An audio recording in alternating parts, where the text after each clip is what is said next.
जय Hind defence lovers. आज की टॉप हेडलाइंस कुछ इस प्रकार है।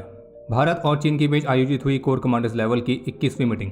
इंडियन नेवी ने मिलन 2024 एक्सरसाइज के दौरान फ्रेंडली फॉरेन नेवीज को अपनी सबमरीन रेस्क्यू कैपेबिलिटी करी ऑफर। तेजस फाइटर्स में फ्यूचरिस्टिक वेपन्स और सेंसर्स को इंटीग्रेट करने के लिए एडीए इंडियन एयरफोर्स को ट्रांसफर करेगी नो हाउ। जेन टेक्नोलॉजीज को इंडियन आर्म फोर्सेस के लिए टैक्टिकल सिमुलेटर्स प्रोवाइड करने के लिए रक्षा मंत्रालय से मिला कॉन्ट्रैक्ट। और भारत का advance laser weapon system Durga 2 के ट्रायल्स जल्द होंगे शुरू।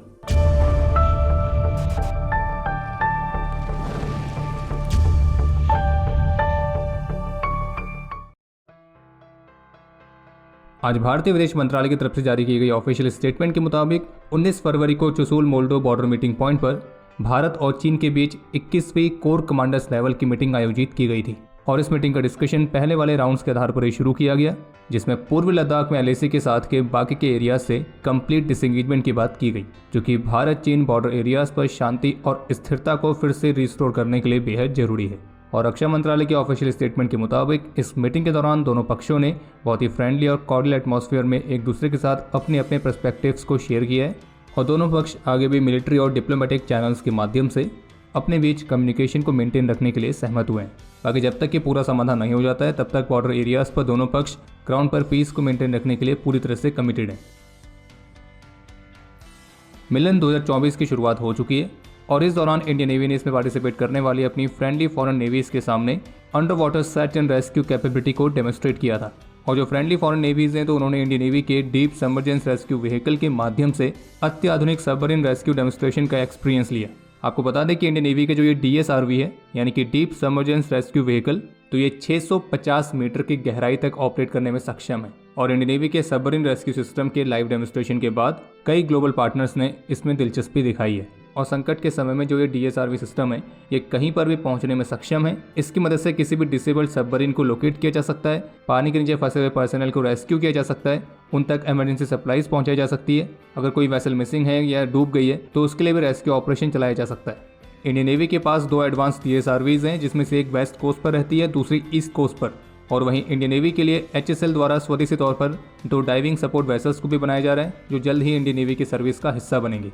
और अभी वर्तमान समय में भारत उन चुनिंदा देशों में आता है जिनके पास अंडर वाटर रेस्क्यू कैपेबिलिटी है। वहीं इसके अलावा इस मिलन 2024 एक्सरसाइज में पार्टिसिपेट करने के लिए भारत का पहला स्वदेशी एयरक्राफ्ट कैरियर आईएनएस विक्रांत पहली बार विशाखापट्टनम के पोर्ट पर पहुंचा है, और जो कि एक तरह से आईएनएस विक्रांत के इस इवेंचुअल होम पोर्ट पर इसका गृह प्रवेश भी है।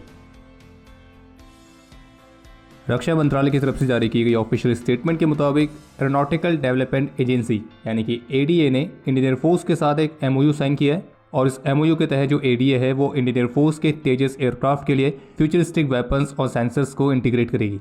और तेजस में वेपन्स और सेंसर्स के इंटीग्रेशन के लिए इंडियन एयरफोर्स के एसडीआई यानी कि सॉफ्टवेयर डेवलपमेंट इंस्टीट्यूट को नो हाउ ट्रांसफर इनिशिएट कर दिया है, जो कि इंडियन एयरफोर्स को उनके तेजस फाइटर्स की ऑपरेशनल कैपेबिलिटी को बढ़ाने के लिए स्वतंत्र रूप से सेंसर्स और वेपन्स का इंटीग्रेशन और साथ ही साथ इनका उड़ान परीक्षण करने की सुविधा भी देता है। और ये जो एमओयू है ये मुख्य रूप से इस बात को ध्यान में रखकर साइन किया गया है कि अभी वर्तमान समय में जिस तरह का वॉर सिनेरियो है, तो ऐसे में हमारे एयरक्राफ्ट के वेपन्स और सेंसर सूट को लगातार अपग्रेड की जरूरत पड़ती रहेगी। तो इसलिए इंडियन एयरफोर्स के तेजस फाइटर्स में ये जो अपग्रेड है समय पर हो सकें, तो इसके लिए एमओयू साइन किया गया है। और इन सभी अपग्रेड्स को पूरा करने के लिए एडीए इंडियन एयरफोर्स के एसडीआई को नो हाउ ट्रांसफर कर रही है, ताकि इंडियन एयरफोर्स खुद से भी इन अपग्रेड को पूरा कर सके। और बाकी एडीए ने तेजस एयरक्राफ्ट की 10,000 से अधिक शॉर्टीज और वो भी बिना किसी इंसिडेंट के पूरा करके सफलतापूर्वक इस प्लेटफॉर्म की कैपेबिलिटी को प्रमाणित किया है। और बाकी आगे बढ़ने से पहले अगर आप यहाँ तक वीडियो देख चुके हैं तो कृपया करके वीडियो को लाइक जरूर करें। और साथ ही आपको ये भी सूचित कर दें कि जनवरी महीने की फ्रंटलाइन ई मैगजीन लॉन्च हो चुकी है, और जो इस ई मैगजीन के फर्स्ट 100 बायर्स होंगे उन्हें ई मैगजीन मात्र 11 रुपये में मिलेगी। और हमारी ये जो ई मैगजीन है ये हमारी ऑफिशियल वेबसाइट और हमारी मोबाइल एप्लीकेशन दोनों ही जगह पर उपलब्ध है। और अगर आपके पास डिफेंस स्क्वाड की मोबाइल एप्लीकेशन की प्रीमियम सब्सक्रिप्शन है तो आपको ये फ्रंट लाइन ई मैगजीन अलग से बाय करने की जरूरत नहीं है, यह आपको आपके सब्सक्रिप्शन के साथ लाइफ टाइम फ्री मिलती है। बाकी हमारी वेबसाइट और मोबाइल एप्लीकेशन दोनों का लिंक इस वीडियो के डिस्क्रिप्शन में दिया गया है। Hyderabad based defence training solutions provide करने वाली जेन टेक्नोलॉजीज को भारतीय रक्षा मंत्रालय से 93 करोड़ रुपीस का एक नया ऑर्डर रिसीव हुआ है, और जिसके तहत company tactical training simulators provide करेगी। बाकी जेन टेक्नोलॉजीज की तरफ से जो प्रेस रिलीज जारी की गई है तो उसमें इस कॉन्ट्रैक्ट के बारे में कोई ज़्यादा डिटेल में बात नहीं की गई है। और वैसे आपको बता दें कि जो जेन टेक्नोलॉजीज है वो काउंटर ड्रोन टेक्नोलॉजी भी प्रोवाइड करती है, और जो भी मिलन 2024 मल्टीनेशनल नेवल एक्सरसाइज चल रही है, तो इस दौरान उन्होंने अपनी इस अत्याधुनिक ट्रेनिंग सॉल्यूशंस के साथ अपनी काउंटर ड्रोन टेक्नोलॉजी को भी शोकेस किया है। और जेन टेक्नोलॉजीज के ट्रेनिंग सिमुलेटर्स हैं, तो वो हमारे सोल्जर्स को रियल टाइम बेसिस पर अलग अलग टेक्टिकल सिचुएशंस में ट्रेन करने की फैसिलिटीज़ प्रोवाइड करते हैं। और जेन टेक्नोलॉजीज के पास कई अलग अलग रेंज के ट्रेनिंग सॉल्यूशंस हैं, जैसे कि hand grenade simulator, tactical engagement simulator, indoor tracking system, armoured combat training system, इसी तरह से कई सारे वर्चुअल सिमुलेशंस भी कंपनी प्रोवाइड करती है। लेटेस्ट मीडिया रिपोर्ट्स के मुताबिक डीआरडीओ का स्वदेशी लेजर वेपन सिस्टम, जिसका नाम है दुर्गा 2, तो इसके जल्द ही ट्रायल्स शुरू किए जा सकते हैं। हालांकि डीआरडीओ ने ऑफिशियली अपने इस दुर्गा 2 वेपन सिस्टम की कैपेबिलिटीज़ को लेकर सीक्रेसी मेंटेन करके रखी हुई है, और डीआरडीओ की तरफ से ऑफिशियली इस बात का खुलासा नहीं किया गया है कि ये दुर्गा 2 सिस्टम का भी करंट स्टेटस क्या चल रहा है, इसके ट्रायल्स कब शुरू किए जाएंगे। लेकिन कुछ मीडिया रिपोर्ट्स के दावे हैं कि दुर्गा 2 को जल्द ही टेस्ट किया जा सकता है, जो कि कई अलग अलग तरह के एरियल थ्रेट्स जैसे कि ड्रोन्स, बैलिस्टिक मिसाइल, तो इन सभी को न्यूट्रलाइज करने में सक्षम होगा। और ये दुर्गा 2 सिस्टम लैंड, एयर, सी इन तीनों ही तरह के प्लेटफॉर्म्स पर इंटीग्रेट किए जाने की भी योजना है। और भारत के इस लेजर वेपन सिस्टम की जो मारक क्षमता है वो 100 किलोमीटर प्लस होने वाली है। और इस प्रोजेक्ट के लिए भारत सरकार की तरफ से $100 मिलियन का बजट भी दिया गया है। वैसे अगर टाइमलाइन के हिसाब से देखा जाए तो भारत अपनी इस परियोजना से 1 साल पीछे चल रहा है। और वहीं अगर इसे कंपेयर करें भारत के नंबर 1 थ्रेट चीन से, तो लेजर वेपन सिस्टम्स को डेवलप करने के मामले में चीन ने एक अच्छी खासी बढ़ोतरी करके रखी हुई है। बाकी भारत का जो दुर्गा 2 सिस्टम है, इसमें दुर्गा की फुल फॉर्म है डायरेक्शनली अनरिस्ट्रिक्टेड रे गन एरे।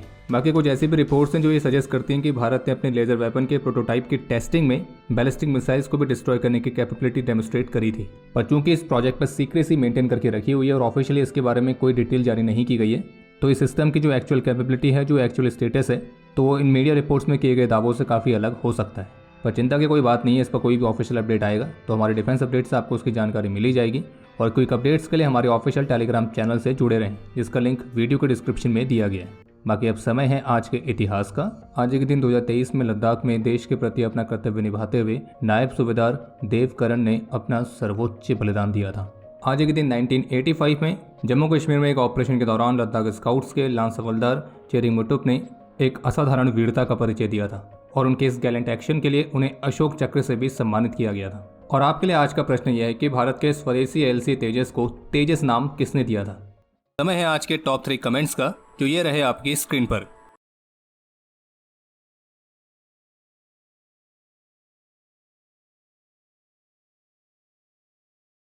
तो हमारे आज के इस एपिसोड के लिए इतना ही। उम्मीद है आपको एपिसोड पसंद आया होगा। पसंद आया तो वीडियो को लाइक जरूर करें। कोई भी सुझाव या सवाल हो तो उसके लिए कमेंट सेक्शन ओपन है। और अगर आपने अभी तक डिफेंस स्क्वाड की मोबाइल एप्लीकेशन को डाउनलोड नहीं किया है तो आज ही डाउनलोड करें और एनुअल सब्सक्रिप्शन पर पाएं 50% डिस्काउंट। बाकी अगर आप चैनल पर पहली बार आएँ तो सब्सक्राइब जरूर करें। हम जल्द ही मिलेंगे नए एपिसोड के साथ। तब तक के लिए जय हिंद, जय भारत।